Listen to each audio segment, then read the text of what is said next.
let's go with a bit of football where we'll start with the football Ferns. They have a game coming up in the next few days, but they've also lost the first two games against Venezuela. They The had first one game against Venezuela. Okay, first one game against Venezuela. I did see in our newsletter, these are the type of things you can expect to find. Michael Jackson coaching the football Ferns. So shout out to him. I assume they were meaning Michael Maine, Gucci Mane, who is now the I think official so, yeah. official full-time football Ferns coach. We'll just stick to this because these games are coming and going. So we'll probably talk a bit more of this football in the bonus podcast on Thursday as well.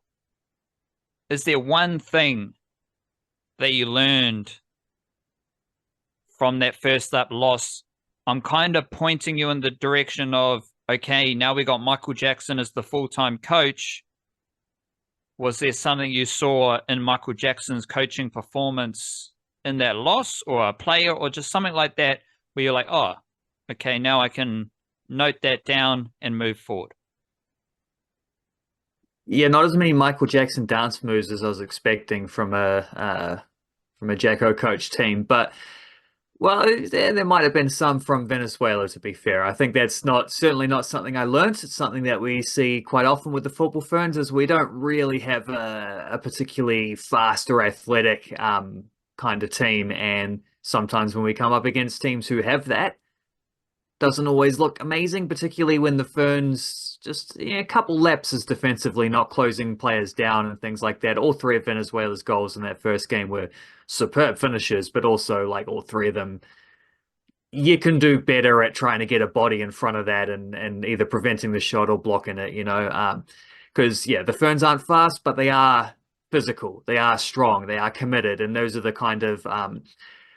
things you see from them when they play at their best. And I don't think they were at their best anywhere near that against Venezuela in this game. But also, if we're being fair about it, we'd also have to admit that didn't have Katie Bowen, didn't have CJ Bott. Rebecca Stott only played off the bench. Didn't have Macy Fraser, a crucial attacking player for them. Indy Riley wasn't there.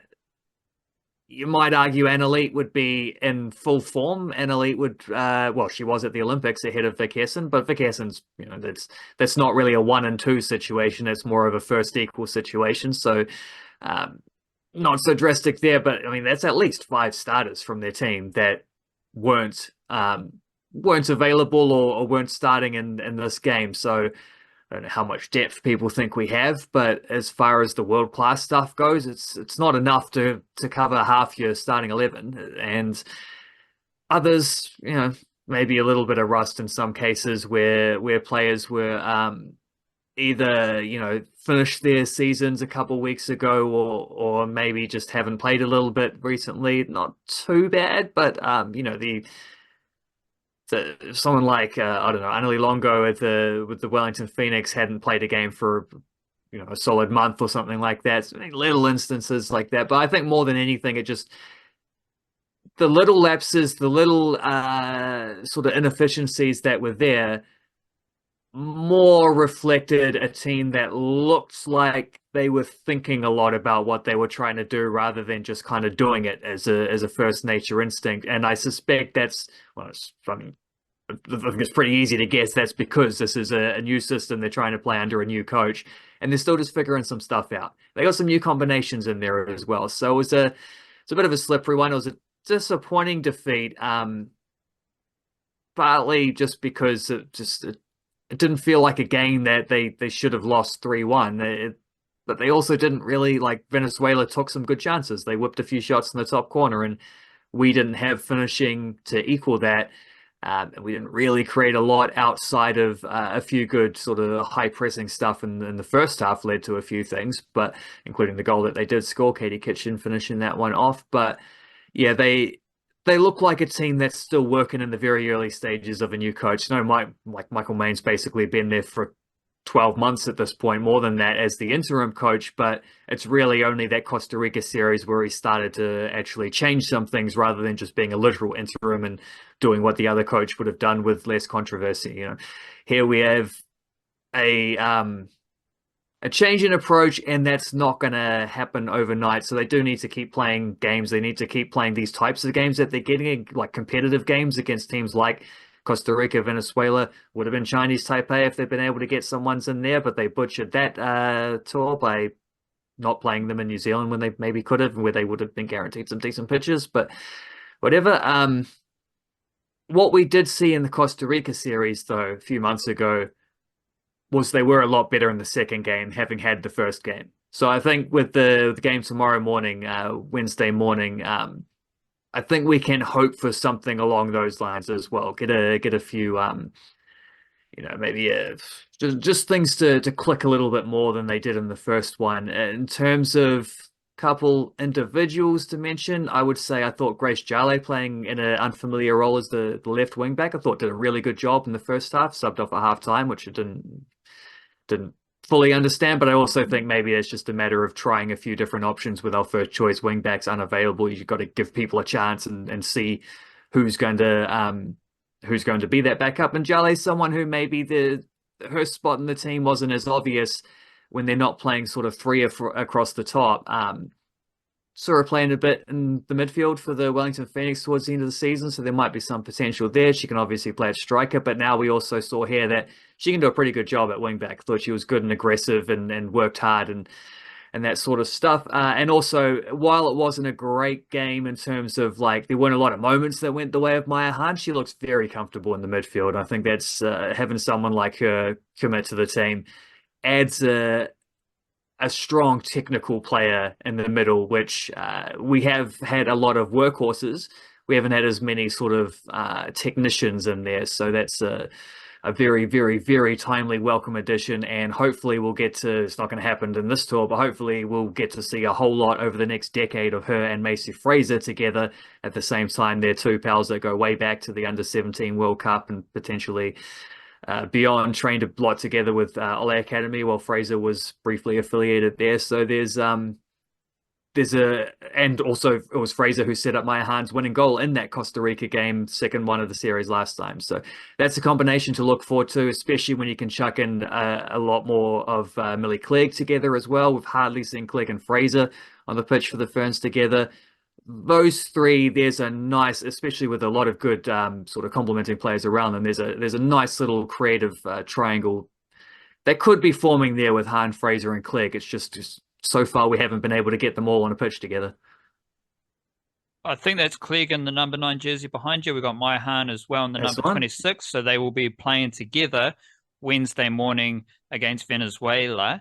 We also have All Whites starting their little series against Ivory Coast next Sunday, and then Ukraine the next Wednesday.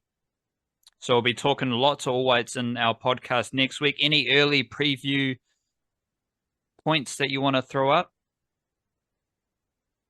Well, in the written preview, I looked a lot about how I wrote a lot about how this is sort of the start of very distinct start of the next phase for the All Whites, right? Like we've had this qualifying phase. Before that, we had the sort of just wider preparation, figuring out the squad. Then we had this spell where they pretty much knew what the bulk of their squad was going to be, and it was just about going out there and doing the business in the World Cup qualifying, making sure to book that ticket. But those were all very, very easily winnable games. Didn't really have too many hiccups in there, even though it took them a little while to get the first goal in the actual grand final there. They were never really under threat. That changes now where we start playing a lot more teams of the caliber that we're likely to face at the World Cup. So the All Whites have under Darren Baisley and frankly under Danny Hay before him, sort of since this kind of group of players has been together under those two coaches, pretty much impeccable record against teams ranked around them or below them. That's to be expected. An all right record against teams ranked sort of where I set it up in the piece, I figured 40-18 World Cup. So okay, we'll go teams ranked 49 to roundabout. I think I just went to 100. decent record against them. Some good results, some bad results, a lot of draws. It's all right. Like they're solid. You can see how they're building there. But a pretty terrible record against teams in the top 48. And those are the types of teams that we would face at a World Cup. Those are the types of teams we need to learn to get something more off. The one most recent game in that category was the best of them, which is when they drew with USA. I think it was September last year. Got a 1-1 draw there with Ben Waine charging down a clearance, scoring off his face. It was a great moment there for him. And a great moment for the All Whites because they defended really well in that game and deserved to get something out of it. But they haven't really had that level of consistency, and they've really struggled to score goals and create chances against better teams like that. So that's what we're looking at against Ivory Coast, against Ukraine, is how does that attack function? And the good thing about that is Chris Wood's coming off his best ever season. He just scored 20 goals in the Premier League. Callum McCallum has been on fire in Denmark. He just scored a goal to help Silkeborg qualify for the Europa Conference League, which means that he might end up playing against Chris Wood if that comes to pass. They'll be in qualifiers, and so will Joe Bell's Viking as well. And Bell himself, he's been adding a fair bit extra attacking punch to his bag this season. Eli Just has been scoring spectacular goals on the regular. Maybe not as many Sarpreet Singh moments as we'd like, largely because he was a bit in and out, particularly later in the season, I assume with injury, but it's hard to figure out the reports there. But his sort of goals and assists per minute ratio was pretty similar to Eli Just, so not as many spectacular highlights, but still fairly productive from Singh. And we always know he steps up more than almost anyone else. He steps up when he puts on the All Whites jersey, when he has a role that actually really suits him. Can't say much for Matt Garbutt, unfortunately, because he hasn't played a game in like 6 or 7 months. And Ben Waine as well, a little bit. He's certainly been a bit out of touch. But Costa Barbarousa's had a good season for the Wellington Phoenix. Like, there's a lot of these attacking players who are in very good form. So, let alone someone like, Livy Kikache's had his most productive attacking season, largely because he was played as an attacker for a bit of it. In Serie A, Francis de Vries whipping in all those assists for Auckland FC. He's not going to be starting ahead of Kikache, and Kikache's not going to be starting in an attacking role ahead of Just or McCall or Garbutt or anything like that, or Singh. But that is a good option to have. 15 minutes to go. Maybe then you slide Kikache up and you chuck on Francis de Vries and say, just whip the ball into the box. Chris Wood's there waiting for it. Let's see what you can do. There's a lot of players in this All White squad who are in pretty good attack and form, who have been putting up numbers as well, not just looking good, but actually getting goals and assists, like the legitimate stats out there. That's something to build off for sure. So it's been an Achilles heel for a long time for all New Zealand football teams, for the football Ferns, for the All Whites in particular. But Darren Baisley, he's got some he's got some decent ingredients to chuck into that stew. The veggies are fresh. The veggies are certainly fresh in Aotearoa football, and we have New Zealand under 20s. They're playing 2 games against Chile, Thursday, then Sunday. I don't think we need to. We'll recap it in more depth. Well, the one note to say about that is they did the draw for that tournament, and they chucked us in the same group as Chile. So we're going to play these games against Chile as a warm-up for the Under-20 World Cup later in the year in Chile. Like, it was an opportunity to go there. But now it also turns out we're playing against one of the opponents we'll have in the group stage, which sounds rough when you draw against the host, but also the hosts get given a top seed, right? That's how it goes, is they want the host to have a good draw, so they put them in the top seed. So often the host team is actually the worst of the first-seeded teams you could get. And New Zealand was actually ranked in the 2nd seed. We were a 2nd-seeded team at the Under-20 World Cup because we've had a decent record of sneaking through to the 2nd round, and we always qualify. And a lot of it's a bit like fluctuating other countries in and out. Not everyone is going to every one of these tournaments. So because the seeding is based on past performances, we had a pretty decent seeding there. So we were the 2nd-seeded team, which means, unfortunately, there's 3rd and 4th-seeded teams. I think we got Japan and it might have been Ghana as the rest of the group. It's fairly tough, but I mean, it could have been worse if we'd been drawn up against like Spain or Brazil or something like that. I don't know if those teams are there or not, but so the draw worked out all right for them. And yeah, coincidentally, we got these 2 games against Chile coming up, which we're also going to be back in Chile playing against Chile when the actual tournament is on in a few more months' time. Who is your most interesting player for this double whammy? Let me check the squad so I don't miss someone out.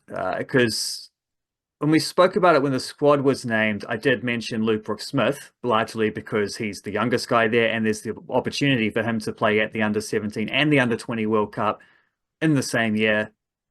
But I already talked about that, so I don't want to mention him again. Well, mentioned Luke Brooks-Smith plenty. He deserves that much, but I won't put the full focus there. Well, I'm just... Yeah, right. I'm just realizing I missed a point in my domestic football roundup when I mentioned that Auckland FC didn't pick a bunch of their scholarship players. I'm realizing, well, the reason they didn't play in their Chatham Cup game, which they lost on penalties to Melbourne, was because they were away in the squad. Same reason the Phoenix guys didn't play.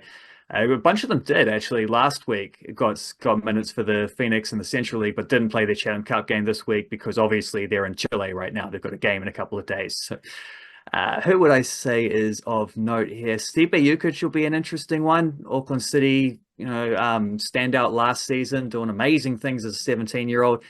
Went to Croatia. I was hoping he'd be playing first team football straight away. He wasn't. He was in the reserve stuff for under 21s or whatever it is. But he was getting regular stuff for them. So he's settling into a pro situation.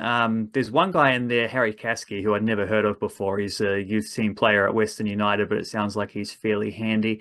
And I do want to get a look at, because I haven't really seen him outside of the Under-17 World Cup, Noah Dupont, who's English born and raised.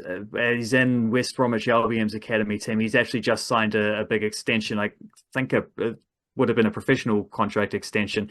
So he's just re-upped with West Brom as well. And he's a very tall, very kind of, strong central defender for them. And he was decent at the Under-17 World Cup 2 years ago, but also we kind of sucked at that Under-17 World Cup. It wasn't a very good one, but he's also, he'd be one of the younger players, not as young as Luke Brooks-Smith, but he'd be one of the younger ones there. I'd like to get my scouting eyes on him and see what he's up to. Speaking of your scouting eyes, Alyssa Whinham. Hat-trick in her first game for Sydney Olympic. And it's far more fun if we say it's hat-trick in her second game with Sydney Olympic as well. But according to you, the first goal was listed as an own goal. So an unofficial hat-trick. Wait. Back-to-back unofficial hat-tricks for Alyssa Whinham in her first games for Sydney Olympic. She is still part of the Wellington Phoenix women's roster. Wellington Phoenix women don't have a coach. Still noise about the drone lady getting the job, so that would be good. She's a high-quality coach. She also loves a bit of drone action, so that would be fun. Any insights about Alyssa Whinham and her mahi for Sydney Olympic, which is below the A-League? Like that is kind of local Sydney, New South Wales footy, New South Wales Cup footy. Yeah, basically it's state league. So yes, that's pretty much exactly what it is. The New South Wales Cup version of it'd be like if that was played in the off season and I don't know, Dimitri Vaimonga or someone was popping up and having a go at that, which would be fun if that happened. Alyssa Whinham is still under contract with the Phoenix. Probably didn't have the season she would have hoped to last year. The year before that, she was kind of blocked out by Macy Fraser. Fraser leaves. You think, well, Whinham will step up and take over there. Maybe didn't quite have the year she would have hoped, largely because the team was quite inconsistent. But also, the thing that was missing with her was she looks very good in the build-up, but then the shooting is straight at the keeper or lacks power, or the through ball maybe just misses slightly, or just the opposite of what I was saying about a lot of the All Whites attacking guys at the moment is just getting those actual goals and assists. I think Whinham had 1 goal and it might have been 1 assist. this season, which is, yeah. I mean, it's not harsh to say that's not good enough. For an attacking midfield, you want a little bit more than that. 2 assists, actually. So fair enough. Just the assist tally just doubled in that moment. But if there's one thing she needed to work on before next season, it's, can I score more goals? Can I create more goals? And she turns up for a Sydney Olympic team who played 10 games before she arrived, and they had not won any of them. And she scored a hat-trick within 23 minutes of her debut. They won that game. She sort of scored a hat-trick in the second game. I thought that second shot looked like, that first goal looked like maybe it was on target, but it's hard to tell from the angle. Perhaps it wasn't, and it's just a deflection for an own goal. If not, I'm willing to count that as an assist. It seems like it should be. So at the very least, she created that goal. And she also, whether she gets the credit for it or not, which I don't think she has done, but she picked that ball up in midfield. She carried it forward. She fed it to a striker peeling wide, and she continued to run to get into space for a return ball. So she very much was the architect of that goal, whether it goes down in her name or not.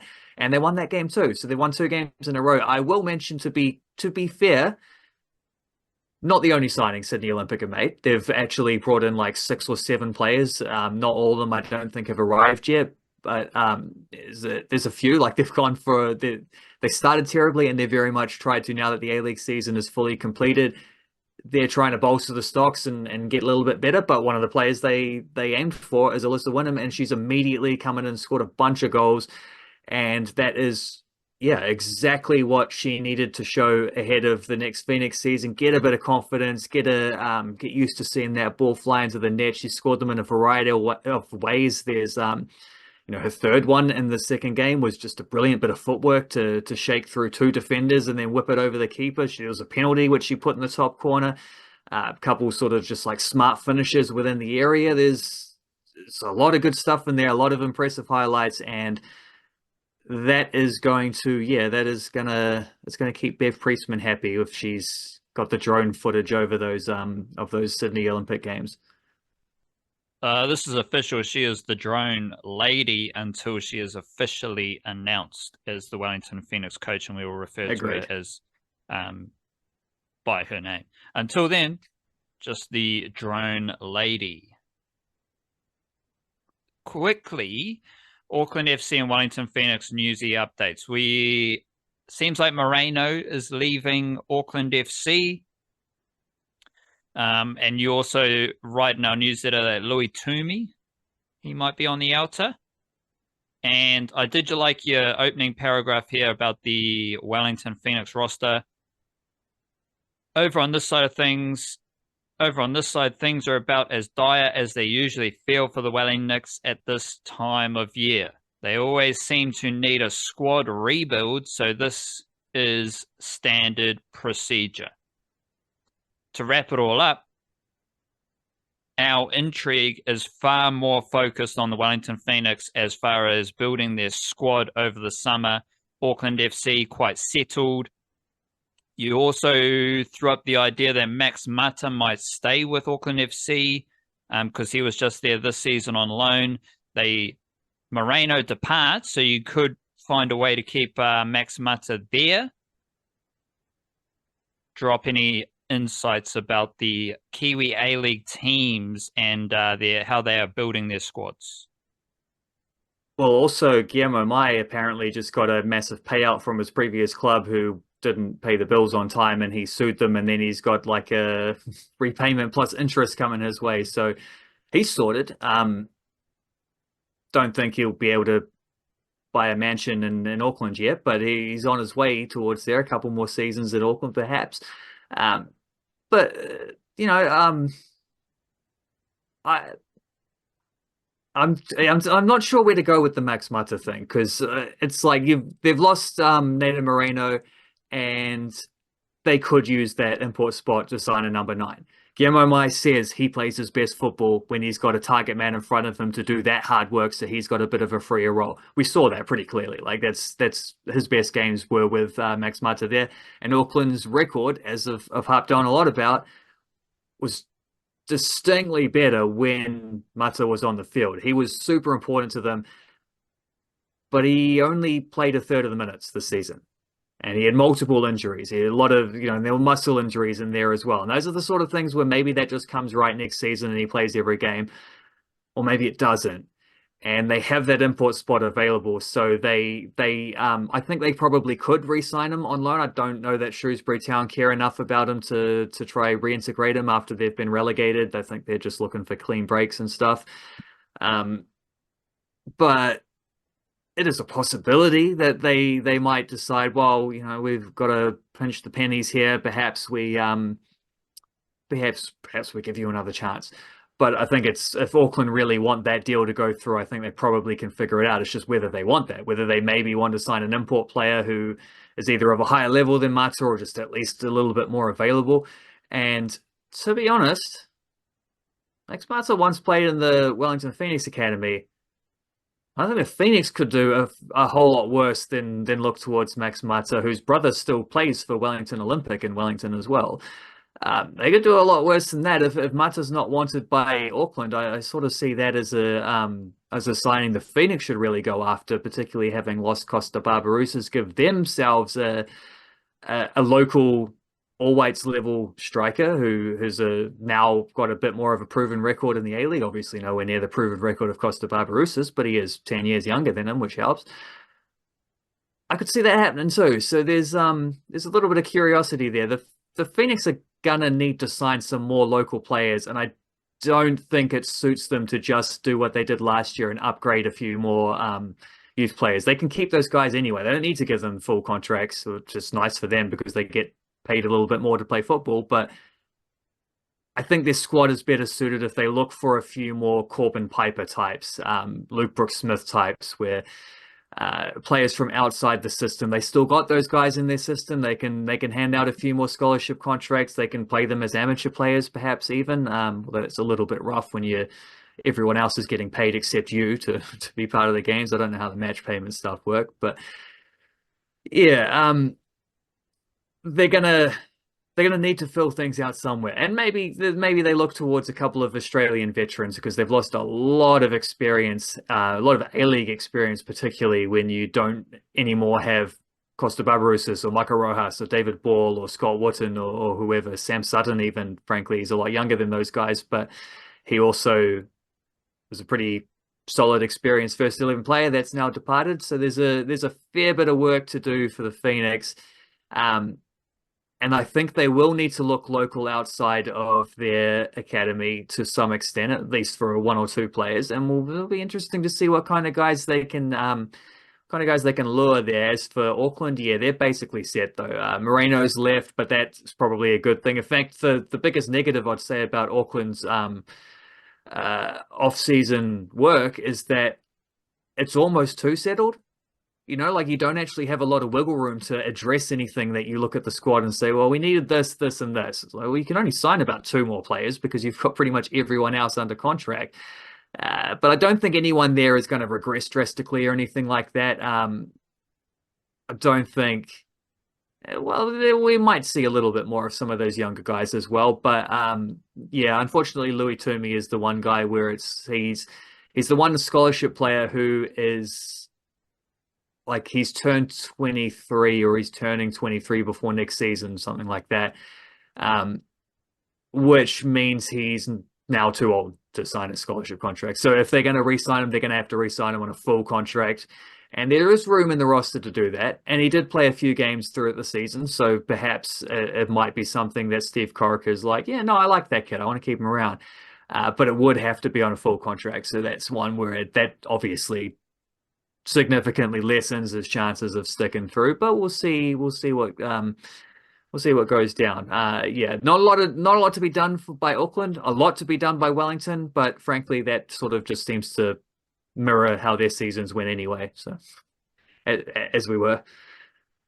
According to don't know why I had issues saying that, BBC Sport, Shropshire Shrewsbury assistant coach Richard O'Donnell gives an update on Max Mata and Roland Iduwu. The update is there's a clean slate for them. And the update continues from the assistant coach. We're now looking forward. We want to be a really positive in how we approach it. We want to be a really positive work environment for them to come into, because that is what it is. They have to come in with that positive mindset and be prepared to take risks and embrace the challenges. That sounds to me more like a plea rather than, yeah, Max Mata's coming back and it's a clean slate. He can impress. Like, if you're saying, so we got Premier League, Championship. Were they relegated from the Championship? They were relegated from League One. So it goes Championship, League One, League Two. Fourth tier, yes. And they were, wow. Like, why would Max Mata go there? Why? Like, it's probably below the A-League at that stage. Like, A-League is, there's obviously no like direct comparison to prove it, but I'd say A-League is probably lower Championship at best, but more likely settled in maybe upper half of League One. So a little bit worse than what Tyler Binden was doing, a lot worse than what Tyler Binden's going to be doing, but probably better than where Shrewsbury Town are now. I almost, that quote almost sounds a little bit foreboding, right? Like, it's, you got a clean slate, but you have to do everything exactly how we want it to. You got a clean slate, but we're not going to make it easy for you. You have to do all of our work. Come in with the right attitude, put in the work, and blah blah blah. Like, I guess you always say things to some degree like that, but he doesn't need a clean slate at Auckland because he's already a settled player who was pretty influential for them last season. I don't see how that is a better situation than where he's at. But again, like, it might depend a lot less on what Max Mata wants and a lot more on how Auckland want to use that last import spot that they have.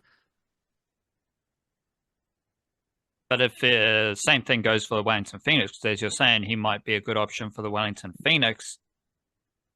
But would it then be like, then it's up to Shrewsbury to allow him out? Like, can Shrewsbury just say, no, you need to come back here no matter what you want, no matter where you want to play your football, regardless of what Auckland FC thinks, regardless of what other offers you might have, you need to get your ass back to Shrewsbury and help us out? They could.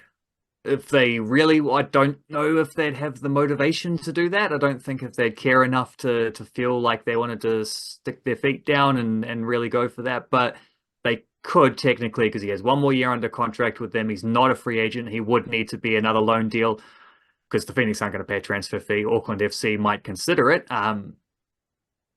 Think they might have done that for Nando Peinecker, although he was only a few months left in his contract. So if there was, it'd be a very small thing. They might consider a fee, but the Phoenix absolutely would not. However, loan deals can be wrangled. They're complicated, especially when you're working across confederations, but they did it for Chico Heraldez, so they could do a loan deal for Max Mata, especially if they saw him as someone who could really help them. And I think he would. They've got some good crosses in that team. And Costa Barbarosas wasn't going to win those headers, so those crosses don't turn up. So I think he could signal a different style of play for the next, a little bit of an evolution in how they like to attack, which they didn't have last season. They didn't have a lot of variety to that at all. They had almost no variety. However, they did have a fairly big and pretty successful physical centre forward in Oscar Zavada the year before that, but although he's mostly injured, particularly the year before that. So there's evidence to how someone like that would fit in. I'm curious. A lot of the talk with the Phoenix is obviously they want a local striker. Ben Wayne's just been released by Plymouth Albion. But I'm pretty sure Ben Wayne will want to stay over in England and have at least one more crack and see what he can find, or at least stay in wider Europe, where he'll certainly be able to get something going. Max Mata's already come back to the A-League once, so I wonder. I'll float that one out there because I think whether it's feasible or not might be a different story, but I do think he would be a great fit for that Wellington Phoenix team.